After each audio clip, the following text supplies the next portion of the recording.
Hey guys, Tennessee Yankee, thanks for tuning in. Hey, today I'm going to show you guys my winch setup on the Kubota. In some of my other videos, you see me using the winch, but I haven't really gone over the setup. So I'm going to show you that today. I had some guys asking about how it worked.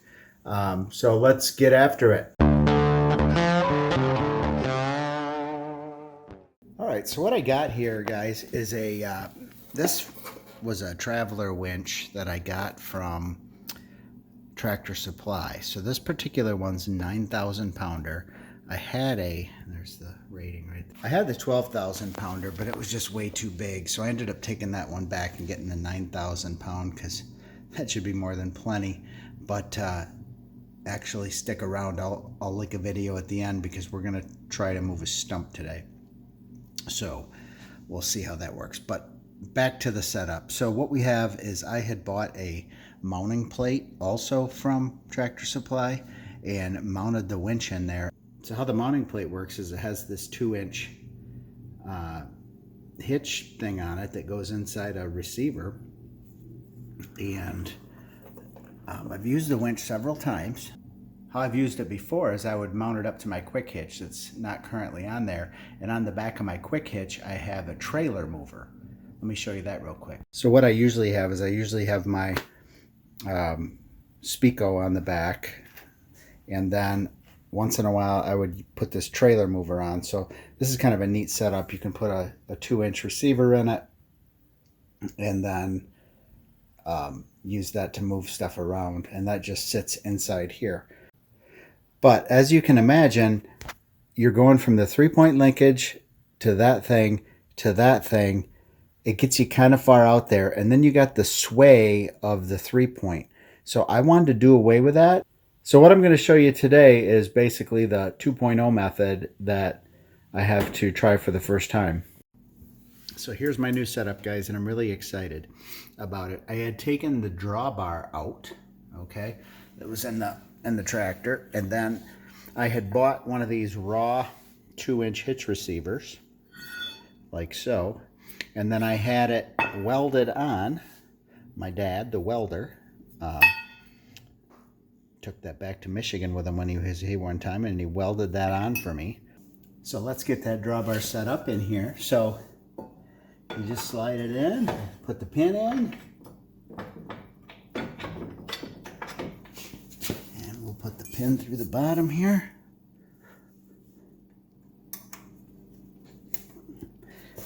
And now, instead of having the 3-point linkage, we're stuck right to the tractor frame.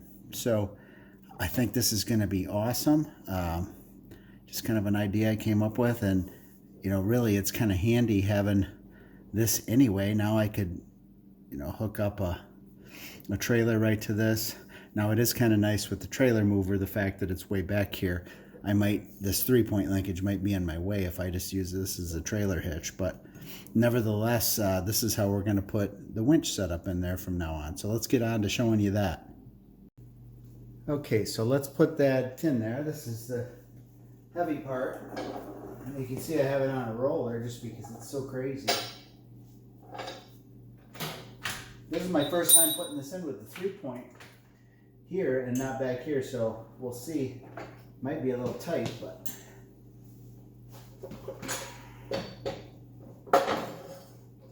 there we go. So what a guy will have to do is be careful not to lift his 3-point linkage, because he could probably bend this or smash it up.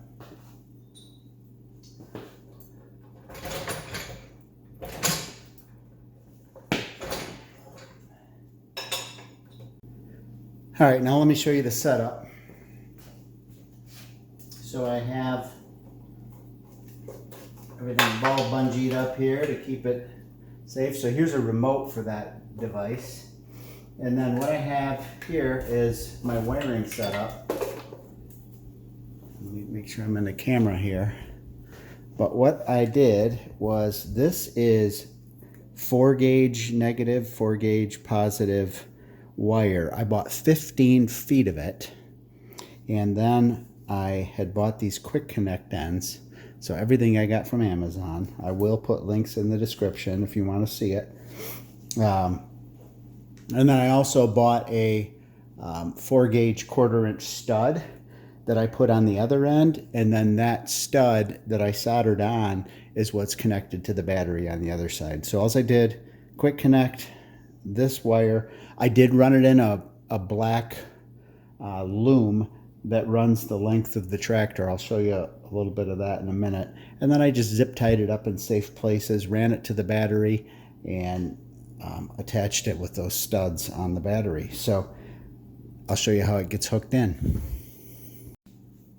So right back here, you can see where I mounted the quick connect to this bar back here. So you just pull out the cap, and I had zip tied the cap to this bar just so I don't lose it. And then it's just a matter of taking the one off here, and then we will just attach it.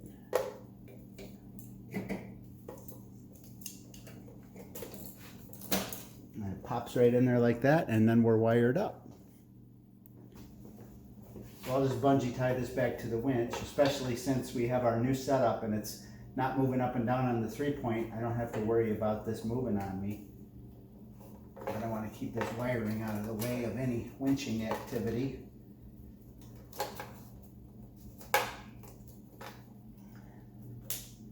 All right. And then if we want to hook in the remote, we'll do that right here at this top plate. So let me give you a close-up here of the quick connect. I'll pull it out again. So it's just real simple and easy like that. Pops right in, and then you can see right here, the wires are all inside of a black wire loom. I don't remember if I bought that loom from Amazon or if I had that from eBay or something. But whatever size I bought, it was a little bit too big. I wanted to make sure it wasn't too tight, but I had a little bit too much material. So let's see if I can point that out to you. So right here, I got it going up to that back bar. You can see right through there that it's where it's hooked up. And then I ran it down here. And then it got really tricky trying to run it through here. You can see I zip tied it to existing lines. There was one point you got to be really careful down here, depending on your setup, obviously, but the brake lines or the brake pedal and some other pinch points down here, you could really get in a pinch. You certainly don't want that thing to short out. So I ran it as tight as I could, and then here is where I had a little bit too much wiring for this thing. 15, I wanted to make sure I had plenty, but I had already soldered my ends on, and I should have done a better job of measuring it before I started. So I would say if you're doing it on this Kubota or the compact tractor size here, like this LX 2610, go ahead and maybe run a string to measure your string and run it all the way through there. But as you can see, I had way more than I needed here, so I had to try to do a nice loop here so I didn't kink it. And then I ran it up here, up through the battery, and then connected it to the battery.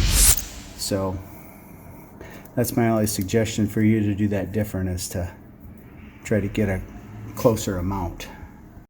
And then I just opened the hood for you. This is where I came up around, and one of the most challenging parts for me was to get all this stuff on this little terminal. You know, there's a lot of parts going in here, so I did get it in here. I'm not even sure which one.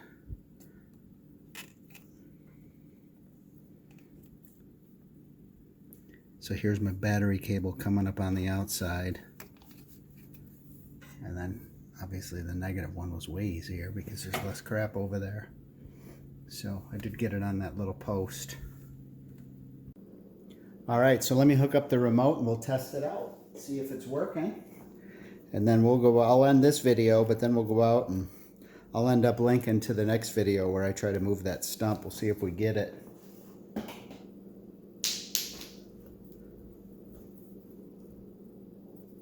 Now, granted, that stump is, it's not attached to the ground. It was just moved when it was yanked out of the ground with the excavator.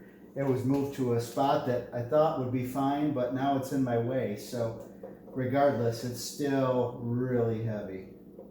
I'm sure. So I'll still be surprised if we can do this with that, but we'll try our best. Okay, I'm gonna go ahead and power up the tractor. Actually, I don't need to for that. I got enough battery. I just would never want to run the winch without the battery or without the tractor running, but I haven't used it since last fall and it seems to be working good. I killed my little stopper there last year. I went a little too far with it. All right, guys, yeah, so that's the setup. I'm excited to go out and try it without the 3-point, just directly into the tractor hitch. I think the biggest challenge with some of this winching is keeping the tractor in one place and not dragging the tractor. But I probably will use the snatch block, double up the cable, try to get about 18,000 pounds of pulling force going, and we'll see if it works. So I had originally set this up. I got this right when I got my tractor, just because I didn't know if I'd ever have a situation where I'd be stuck somewhere and I wanted to be able to pull myself out. So thankfully I've never used it for that. I've just used it for winching boulders or other fun things like that, but you got the setup if you need it. All right, guys, thanks for watching. If this is helpful, go ahead and hit that like button. And again, I'll post some other content at the end here. So we'll see you on the next one. Hey guys, Tennessee Yankee. Thanks for watching. If you found this content helpful, go ahead and hit that subscribe button on your right. I have other content linked for you on the left side. Otherwise, we'll see you next time. Thanks again for watching.